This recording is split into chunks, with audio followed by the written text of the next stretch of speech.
সোনা, কি করছো তুমি? খাওনি কেন? তোমার খাবারটা পড়ে আছে, তুমি কেন খাওনি সোনা?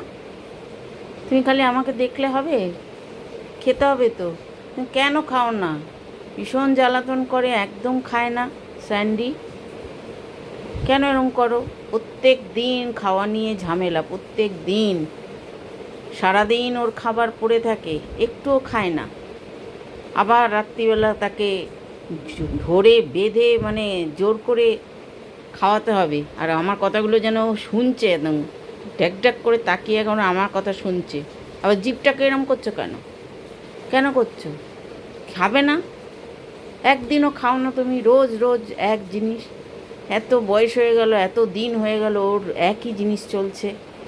বন্ধুরা, ও একদম খেতে চায় না। দেখুন না, আমি বলছি, ও আমার কথাগুলো শুনছে।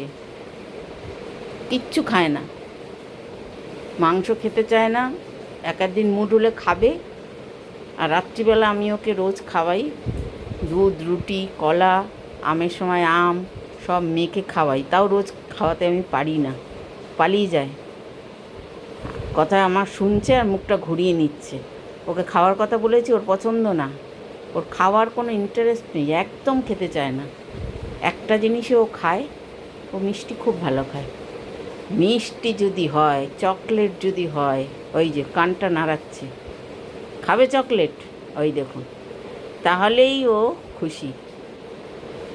ও মিষ্টি খেতে খুব ভালোবাসে। কি করি বলুন তো? জানি মিষ্টি দেওয়া উচিত না, কিন্তু তাও মাঝে মাঝে দিতে হয়।